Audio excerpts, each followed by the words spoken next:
বাসন্তীর ঘটনায় গ্রেফতার ৮, কড়া পদক্ষেপের নির্দেশ কমিশনের।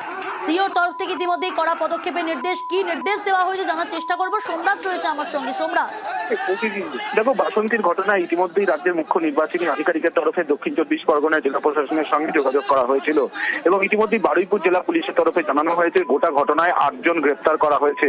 তবে সেক্ষেত্রে পুলিশকে মারধরের ঘটনায় ৮ জন গ্রেফতার নাকি যেভাবে আজকে বিজেপির প্রচারকে কেন্দ্র করে ঝামেলা হলো তা নিয়ে গ্রেফতার, সেই বিষয়ে এখনো পর্যন্ত স্পষ্ট করে রিপোর্ট দেওয়া হয়নি রাজ্যের মুখ্য নির্বাচনী আধিকারিকের দপ্তরের কাছে। ইতিমধ্যেই রাজ্যের মুখ্য নির্বাচনী আধিকারিক মনোজ কুমার আগরওয়াল দক্ষিণ ২৪ পরগনা জেলার জেলা শাসকের সঙ্গে যোগাযোগ করেছেন এবং ইতিমধ্যেই কেন্দ্রীয় বাহিনী দিয়ে রুট মার্চ করানোর নির্দেশও দেওয়া হয়েছে। পাশাপাশি যারা অভিযুক্ত রয়েছে গোটা ঘটনা তাদের সবাইকে গ্রেফতার করার নির্দেশ রাজ্যের মুখ্য নির্বাচনী আধিকারিক মনোজ কুমার আগরওয়াল দিয়েছেন বলেই কমিশন সূত্রে খবর। বেশ, বাসন্তীর ঘটনায় ইতিমধ্যে গ্রেফতার করা হয়েছে ৮ জনকে। কড়া পদক্ষেপের নির্দেশ সিইও।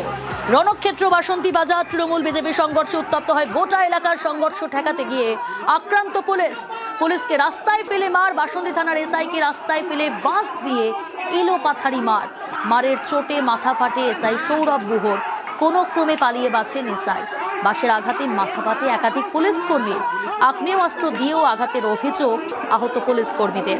পুলিশকে মারধরের ঘটনায় গ্রেফতার ৮।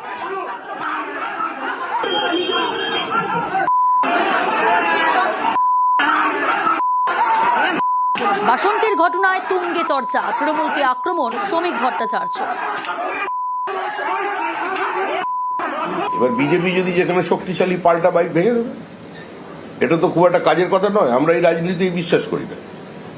পুলিশ আক্রান্ত হয়েছে এরকম কোনোদিন শুনিনি, এখন শুনছি। সাধারণত পুলিশকে তৃণমূলই আক্রমণ করে।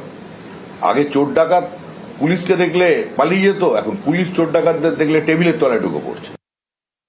শ্রমিকবাবু কি বললেন সেটা ধর্তব্যের মধ্যে নয়, কারণ ওনারা এখন বুঝতেই পারেননি যে সারা বাংলা জুড়ে বিজেপির প্রতি কি জনরোষ তৈরি হয়েছে। এসআইকে কে মারলো সেটাও দেখতে হবে। বিজেপির লোক না এমনি সাধারণ মানুষ। তিনি যদি ইউনিফর্মে থাকতেন তাহলে একটা জিনিস, হলুদ গেঞ্জি পরেছিলেন, মানুষ বুঝতে পারেনি মানুষের জনরোষ হয়েছে বিজেপির প্রতি। নিউজ